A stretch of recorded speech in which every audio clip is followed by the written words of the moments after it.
Cette capsule vous est présentée par Evo Retro, marque cool d'accessoires de jeux vidéo et de protecteurs pour mettre en valeur vos collections de figurines Funko Pop ou cartes Pokémon, ainsi que par la boutique Maixu pour vos peluches et articles décoratifs geek.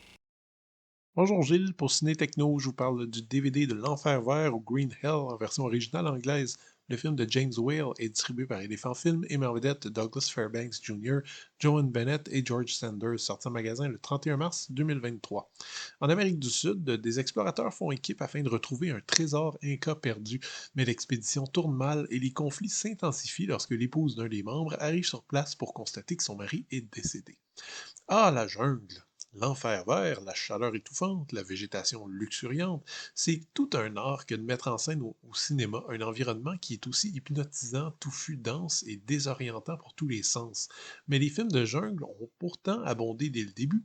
On retrouve par exemple beaucoup de films et de serials d'aventure de l'époque du muet qui se passent en Afrique équatoriale ou en Amérique du Sud. Sauf que, comme on l'indique abondamment dans les suppléments de ce disque, en 1940, le public était déjà beaucoup plus raffiné dans la façon de consommer le septième art. Il ne suffisait plus d'un environnement exotique et d'émotions passionnées pour soutenir tout un film. L'Enfer vert de James Whale, on va pas se le cacher, c'est un film qui est raté. Et pas un film franchement excitant non plus.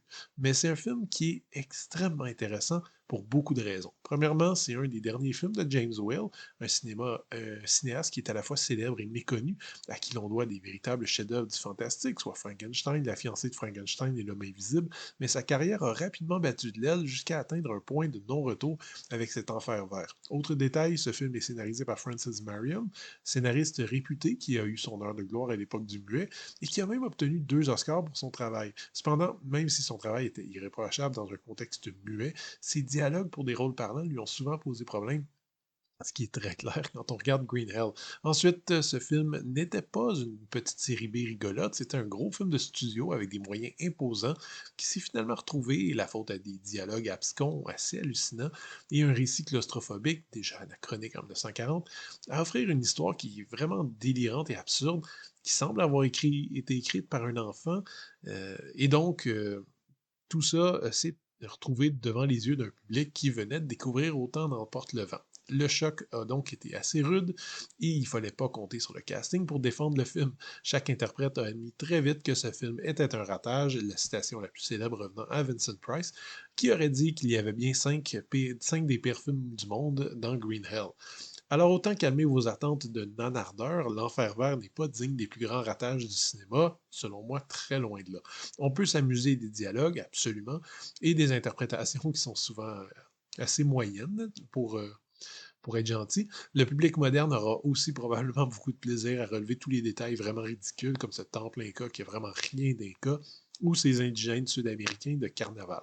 Reste que le film demeure techniquement bien fait, avec une photographie assez belle, une excellente trame sonore, des décors impressionnants et des jolis cadrages. Les premières scènes sont même plutôt prometteuses, mais malheureusement le récit s'enfonce dans le ridicule dès l'arrivée du personnage de John Bennett, dont les émois amoureux nous font sortir complètement du film. Ça reste surtout une œuvre intéressante à cause de son existence même, à cause de sa place dans la filmographie d'un brillant réalisateur, et aussi parce que c'est un film qui est terriblement mal aimé et qui a eu donc toutes les difficultés à sortir en support physique, ce qui devrait déjà attirer les cinéphiles curieux. Le DVD est présenté en 1,37 en noir et blanc, avec piste audio en anglais 2.0 et sous-titres disponibles en anglais ou français. Côté supplément, on a droit à un court documentaire sur le réalisateur James Whale, une présentation du film par l'inégalable Jean-Pierre Dionnet, une analyse de certaines séquences clés du film par Fabien Moreau et une bande-annonce.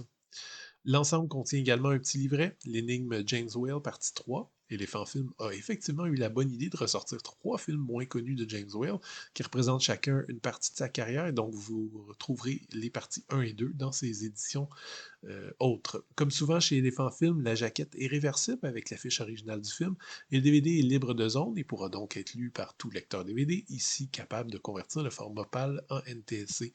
L'Enfer vert de James Whale est un film mythique, mais pour les mauvaises raisons. Le genre de magnifique accident dont Hollywood raffole de temps en temps.